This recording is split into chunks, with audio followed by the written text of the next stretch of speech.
I had to. I think we're good. No, no, I can't eat Mexican again. Okay, you I always guys, eat Mexican. Dr. Henderson's got some stuff to talk to us about, and we appreciate him coming today. We are videotaping this. Just full disclosure. But still, feel free to. Did everybody turn in their assessments? Yes. Thank you.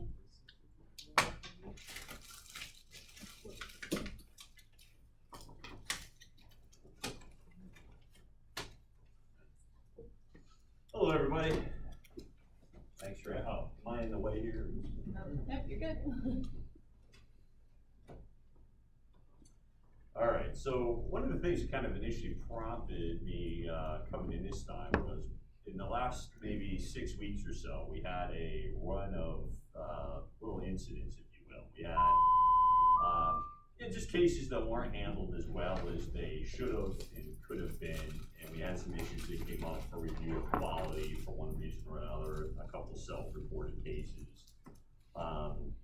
And overall, as we're going through them, I was just kind of like, I wonder why is this kind of stuff happening? So I just kind of thought I'd kind of, it's almost like a part 2 of the little talk I did last time I was here. So I kind of called it good, better, best. So, we're in progress here. Everything we do, we're all a work in progress, right? We're always trying to achieve the best results we can. I mean, there was a day when a horse-drawn ambulance was a good thing, but clearly those days are over. We're on to much better things. All right, so, let's see. All right, so this is our mission statement here for our organization. So the mission of Lincoln County EMS will be to create and operate a cost-effective, comprehensive emergency medical service system that meets or exceeds national standards. That doesn't really sound all that exciting to me, right? It says we're gonna do the bare minimum job and just scrape by and meet the minimum standards that are expected of us. Not impressive. Our vision statement, though, is a lot better. So Lincoln County EMS will establish the industry benchmark for the delivery of the highest quality emergency medical and rescue-related services in the state of North Carolina. We'll accomplish this task through retention of quality medical and administrative personnel, establishment of a safety-conscious, employee-friendly workplace, and quality education, research, and community involvement. So that's a mouthful. That sounds a lot better. It gives us kind of something to strive for, right? We're not just trying to meet minimum standards. We're trying to do the best we can every time. So that's a pretty awesome mission statement and more so vision statement. But the reality is, right, I understand where you all are coming from. You're out on the streets in the trenches trying to make this happen every day, and it just isn't easy, right? A lot of times when I meet people who don't have any idea how medicine works and they're like, wow, you're an ER doc, tell me what it's like.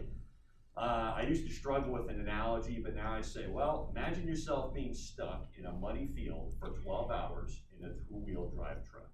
That's what it's like, right? You get a little traction, you get stuck again. You know, it's always something is always not going smooth. There's some challenge you gotta meet all the time, and it just isn't easy, right? So, all right, so what kind of stuff keeps us from providing excellent care every time? So incompetence clearly can keep us from doing good quality care. I don't really think that's the issue here, right? We're all professionals, well-trained. We're here every month to make sure we stay on top of our skills. So I don't really think that's the issue at all. A bad attitude, now, certainly that can at times be, I think, responsible. Not being focused, and I think lately with all the little issues that I was just referring to earlier might be the issue. You know, everyone's overworked, everybody's stretched thin. There's been many days we're on status 0 with no available ambulances whatsoever. And, you know, I think having all that pressure behind you sometimes can make you want to be in a little bit more of a hurry and do less optimal work. Judgment, right? If you know, for whatever reason, end up taking judgment on a patient, that will never really enable good quality care, for sure. Compassion fatigue, right? If your tank just gets completely empty, sometimes you have nothing left to give. And finally, a bad culture is one of the other things that comes to my mind. And again, I don't really think that's the issue here. We can always strive to do better, but we have a great culture here, and that's one thing we surely have to make sure we maintain. So we have all these problems. How do we rise above all these challenges, right? So first thing I find is, you know, preparing your attitude before you go to work and having realistic expectations for what are you gonna get out of this shift, right? So a quick little story, I mean, when you did day shift at Lincoln, you used to be able to go in, you'd get breakfast, you didn't really have patients coming into 8 o'clock in the old days. But that's changed, right? Now the day shift starts at 6:30. If you have any less than 3 people waiting for you, it's a small miracle. There's usually between 3 and 8 waiting for you, and you start the day off already busy, bogged down, and probably never really able to pull out of that little rut you're in and get ahead. You know, you're gonna be busy all day. So for me, it sounds ridiculous, but I had to make it just a little change my attitude. I realized, like, okay, I'm not gonna be able to eat breakfast. I have to get up earlier, eat breakfast at home. Just little things like that, you know, or if you come to work and you think you're gonna have downtime and you're gonna be able to be on Facebook or whatever else it is that you were hoping to do, you're gonna be really disappointed when you get here and it's busy, right? We had 17,000 calls last year. This is a busy organization. I mean, if we had one more truck on the road, they would be busy, right? So I think you can just count on when you come to work, you're gonna be busy, right? And sometimes just having that expectation is all it takes, right? I mean, I know there were times where you had a night shift, you might get maybe even no calls, one, you know, minimal. But those days are over, right? So I think just having realistic expectation goes a long way. So a owner's mindset is another thing that we'll talk a little bit more about here. But you know, one thing I do, and I struggle to try to always do the right thing and maintain super high quality standards, is I just say, well, how about if I own this organization or I own this company? And just having that viewpoint really helps me out a little bit. Sometimes getting an aerial view and just kind of stepping back and zooming out a little bit and trying to get the big picture in can be really helpful.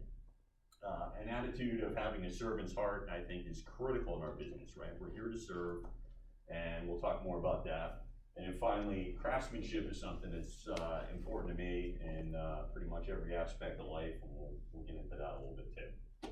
All right, so before you get to work, right? So you gotta get yourself in that mindset where you're ready to go to work and you're eager and excited to be there. So some of this stuff I kind of talked about last time, but just kind of some of the things I find helpful on the way in and sometimes can help me out. I mean, certainly PIG stands for pay is good, right? So, you know, I realize, all right, they're paying me for this, that's great, but if you're just in it for the money, it's not gonna be enough, right? This job is hard, there's a lot of challenges to go with it, and if money's the only thing you're after, it's just not gonna get you satisfied. Just cashing a check every 2 weeks isn't gonna do it. But I think sometimes you really gotta step back and realize how much good we do, you know? We don't always get a lot of thanks and appreciation, but you guys do amazing work every day. You profoundly influence people's lives for the better. And it's just amazing what y'all do, right? And if you lose sight of that, you know, then you start really having less job satisfaction for sure. Last time I kind of talked about game day a little bit, right? I mean, you know, an athlete isn't gonna stay up too late and, you know, eat bad the day before their big game. And the same thing with our shift. You know, you gotta make sure you're well rested and, you know, you're making sure you're, you know, getting decent nutrition, all that kind of stuff, kind of like we were talking last time. Sometimes I got a special soundtrack I play on the way to work, you know, and that could be different for y'all, but, you know, I have a little motivational song soundtrack that every now and then I gotta play on the way into work to get myself excited to go to work. And again, I talked earlier, what do we expect out of this, right? Just kind of having a realistic expectation goes a super long way.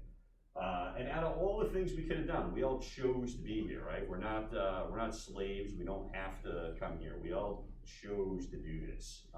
And again, the reason we did it, it's just the kind of people we are, right? We're, you know, when you deal with people in EMS and fire and the sheriff's office, and you deal with other types of people, we're a whole different subgroup, right? People in this business will give their shirt off their back to help people out. And again, some of this stuff, some people say like, oh, you're just kind of playing mind games with yourself and doing it a different way. Not really, I'm doing what's called reframing, right? Psychiatrists and psychologists have done a lot of work on this, and it's called reframing, right? It's changing your attitude and your thought process on whatever's gonna happen to you, just looking at it in a different way. And it goes a long way. So one thing I talked about is owner's mind, right? So I just imagine, well, what if I owned this? How would I want the company to operate if I was the owner, right? So any company that I own, You know, I care a lot about the reputation I would have. I would want to have legendary customer service. I would want to have the best service and the finest craftsmanship that you could possibly get your hands on. And I'd want everyone to be successful, right? I'd want the customers to be successful. I'd obviously want myself to be successful. I'd want my employees to feel successful. And all these things would be important, right? So, I mean, that kind of boils down to be the paramedic that you would want. Call it caring for your family. You know, if it was, you know, one of your relatives that needed a 911 response to the house, how would you want them to be treated, right? That's really what this boils down to. And again, you know, if I was in charge, I'd have super high values, integrity, which means, you know, doing the right thing every time, even if no one's watching, and kindness and excellence and compassion. These are all the kind of values I want my company to display constantly.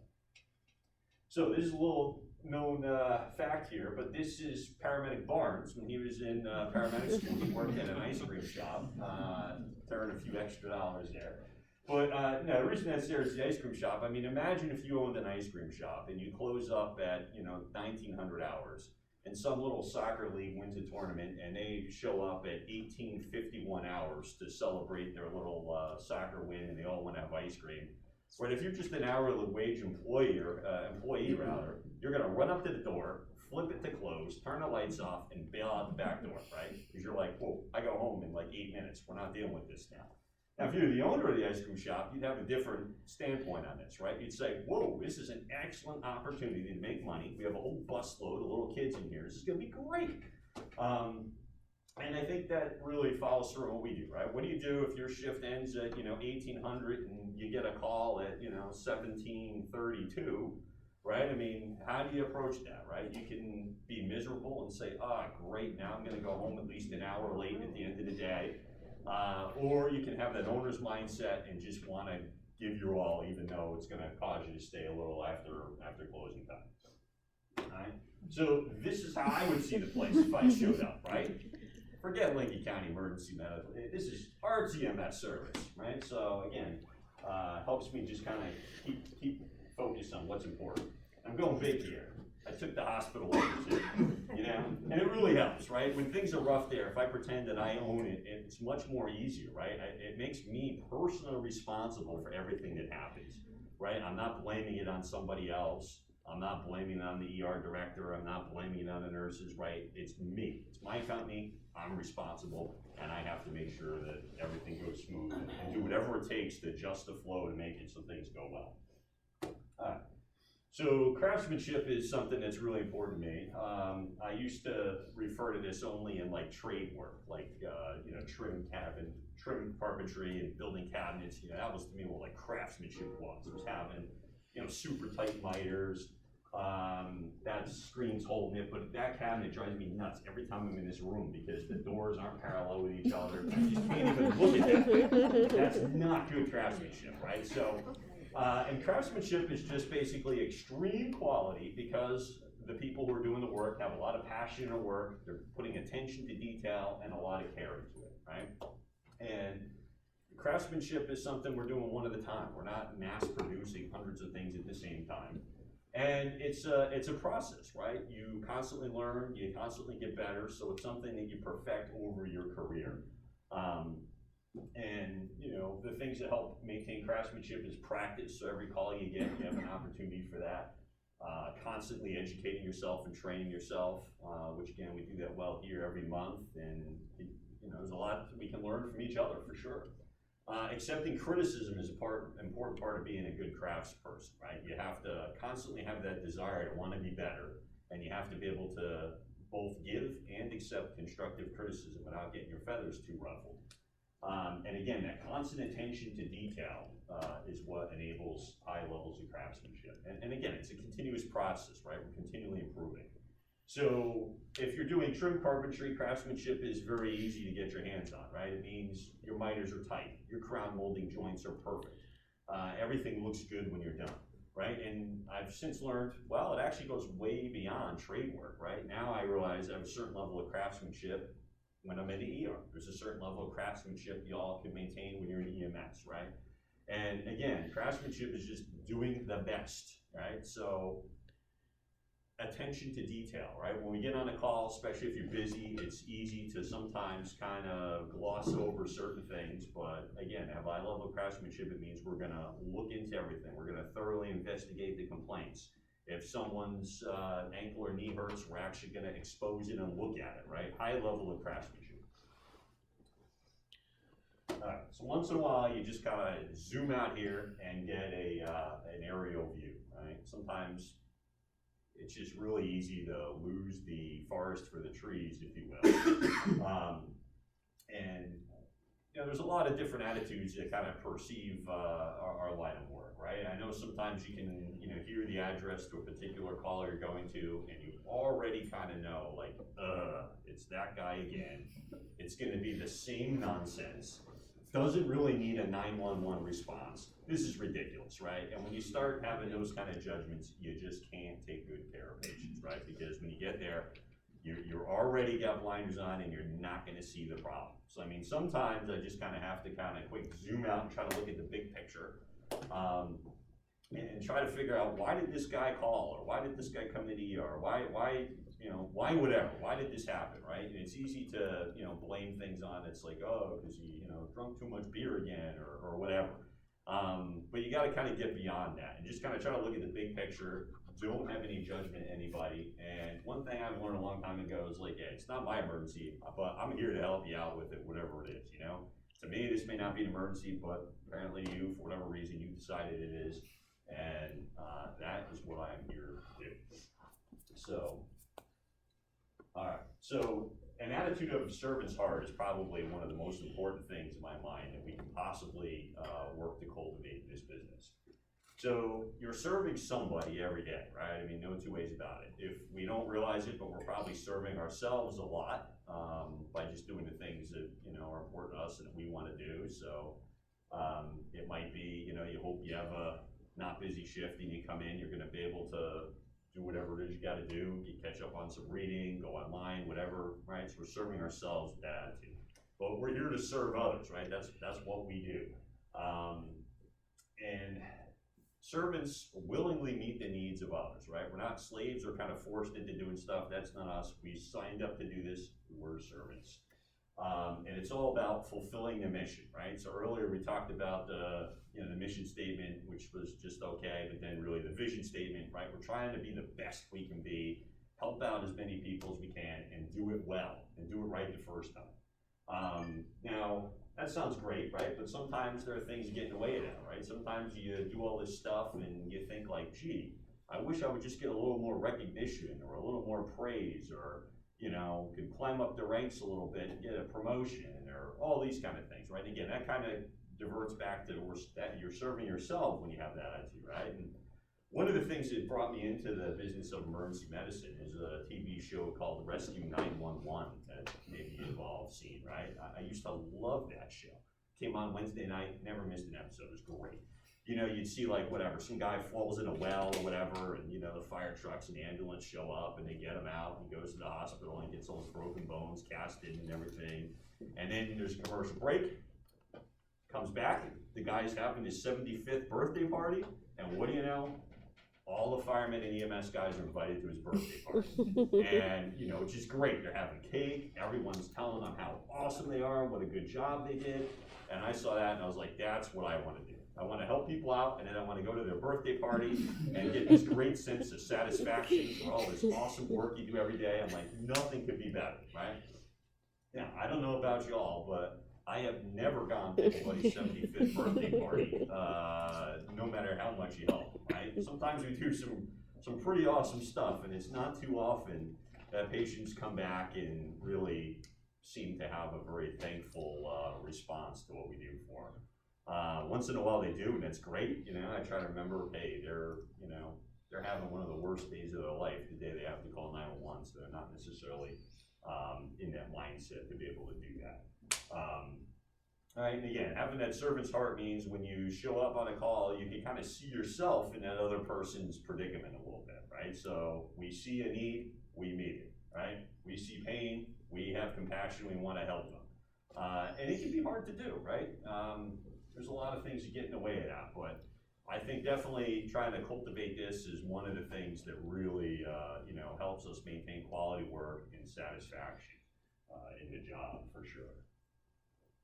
All right, so a little saying I found by this guy Aristotle here: pleasure in the job puts perfection in the work. Right? I think that is, you know, such a true thing. You know, if you're having enjoyment and fun when you go to work, it's a lot easier to do good work. And there's a lot of things that kind of play into that. So I talked a little bit earlier about craftsmanship, right? I think if you take a high degree of quality and pride in your work, you know, realize what a professional you are, that definitely helps, right? You definitely will take pride in what you do. And earlier I caught the end of Mark Howell's thing, you know, self-confidence, right? If you do good work, you should have great confidence in yourself, right? We're all well-trained professionals. Culture is one thing that we talked about a little bit earlier, right? And the culture of this place is critically important to us all performing good work. So I kind of, Bruce earlier said we're not always good at being honest about how we feel, but we are pretty good here about supporting each other, right? I think that's important. It's super important here. We have a culture where, you know, we realize none of us are perfect. We're doing the best we can. We're striving to do the best work. And it's important, as we said earlier, you have to be able to both receive and give constructive criticism. But again, if you see somebody and you know they've been through a rough, you know, a rough call or a rough time, you know, we have to be here and support each other. It's easy to get your feathers ruffled because someone says, you know, some comment that just is going to hurt your feelings or whatever. Right? So again, it's about a culture where we have grace here and we allow other people to, you know, not always be perfect, and we'll just kind of forgive them and move on. And at the end of the day, we all kind of agree on something and move on together in a forward direction.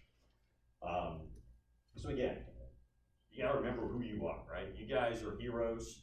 You know, you are definitively America's safety net. It's a very important job you have, and you should take extreme pride and quality in doing what you do every day. I know it's not easy, but I mean, I think it's perfectly okay for us to thank each other, right? There's nothing wrong with thanking your partner today and say, wow, you know, thank you for working with me today. It's a pleasure to work with you. You're, you know, bolster each other up, right? One thing I'm learning to do at the hospital a little bit is, you know, it's called the process of managing up, right? So, you know, introduce your other colleagues with esteem, you know? So when you get on a call, you know, hey, my name is whatever, and this is my partner, Joe, and, you know, he's one of the best paramedics ever. You are gonna be in good hands. You know, managing each other up is certainly a great thing to do to kind of keep that culture at an all-time high here too. So again, this is who we are, right? Earlier I talked about EMS and fire, and you know, we're special people, right? We're not the average bear here. We have a high level of compassion. We're very professional, and we help other people, right? So again, that's something you really, really, really need to be proud of, no doubt. And don't forget that. I mean, you can't forget how important, how special you are. So there's lots of times where I find myself getting bogged down by all the problems in healthcare, and I'm struggling. You know, I have the same problems you all do, right? And sometimes I'm struggling when it's that, you know, 10th patient of the day, and they're just kind of annoying you, and it's really hard to go in there and have that servant's attitude and you know, be non-judgmental and do the best you can. It gets hard, and I totally understand that. Sometimes, you know, when I get in those kind of situations, I think about some other people. You know, I've seen some people who have mentored these things really well, or I think of other examples.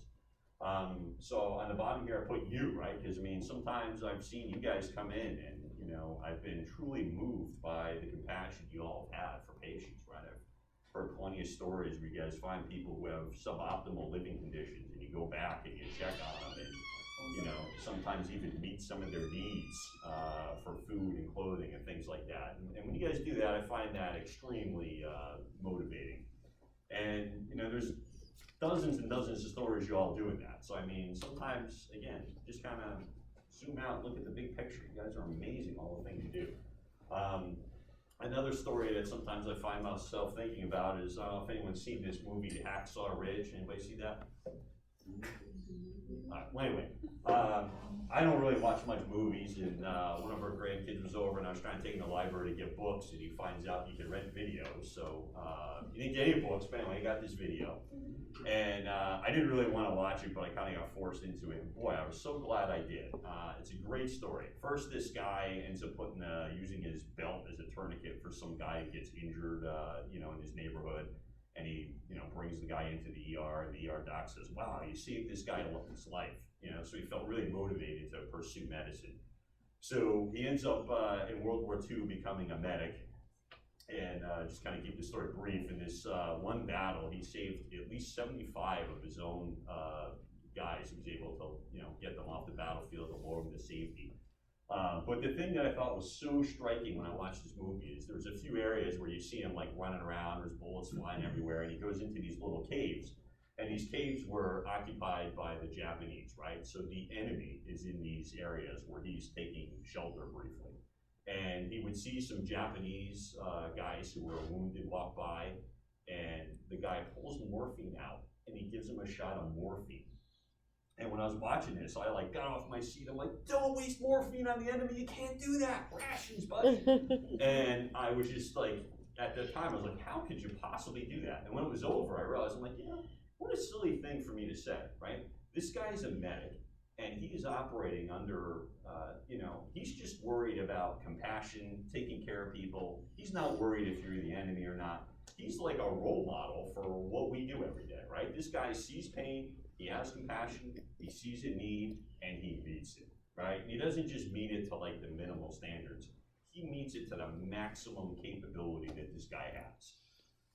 So, I find that to be a pretty inspirational story. Again, sometimes I'm in there and I'm struggling to, deal with, this guy with back pain that I've seen now a million times. But sometimes I kind of think back to that story and I'm like, well, if, that guy Doss in Hacksaw Ridge can give morphine to enemies, surely I can have compassion for some of these people that I come across in my daily practice as well. And another story, right? The Good Samaritan, in Luke in the Bible. What a great story. So this guy's on the street, he gets beaten and left half dead, and, religious people walk by, they just they go on the other side of the road, actually.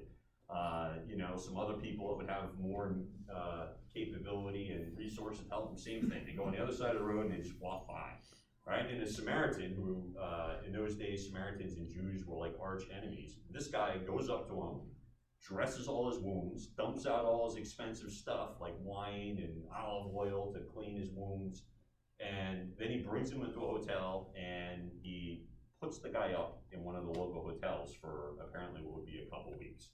So again, not minimum care, right? The minimum thing is you just go on the other side of the road and you walk by and you pretend you never saw it like everybody else did. But this guy did maximal care, right? He saw this guy, he saw a need, he had compassion on him, and he helped him out. And again, not to minimum standards, maximum care, right? And again, that's what our vision statement is, right? We're not trying to accomplish this goal and just barely scrape by and meet minimum standards. We're trying to do this with excellence and craftsmanship. So again, I guess the main point I'm trying to get through with all this stuff is, you guys are amazing. You do amazing things every day. You're such an underappreciated resource. I want to let you know I appreciate everything all of you do every day. And I just kind of want to, motivate you to just kind of bring your A game to work every day, right? Do your best, right? Don't let anything distract you from doing that, right? Doesn't matter if we're on, status 0 and, every truck is out, right? You got to take care of the patient that's in front of you, and you have to do it well, right? It's what we do. And I realize there's a lot of things that can distract you and cause us to, wander away from that goal a little bit, but, that's what we're here to do, right? We're here to serve others and to do it well. So, with that, that's what I got. Any questions, thoughts? Thank you. Yeah, thank you. You're welcome. Any questions about anything else? Like anything? Any day. Within our organization, any issues with the hospital, anything you want to talk about, anything on your minds? No. Do you see a lowering trend in COVID? Yes, we certainly do. Just a couple weeks ago, the positivity rate was around 40%, and now we're around 15, last number I heard. So definitely going down. The inpatient hospital census is going down in a much slower fashion. I mean, a lot of times when people get admitted to the hospital with COVID, they're there for a while. They're there for usually a minimum of 5 days, and that's actually a pretty short admission. And the reason for that is a lot of times when they get admitted, they get IV therapy of things called remdesivir and other things, and you have to do that for 5 days. So they're there to get those infusions for 5 days. And then frequently they still have, most of the people who are admitted have lousy oxygen saturation. And a lot of times that doesn't improve 5 days later, so they stay for a longer time on account of that. So we still have a lack of inpatient beds in general throughout all the hospitals in the area, but at least the new COVID admits are definitively starting to dwindle down.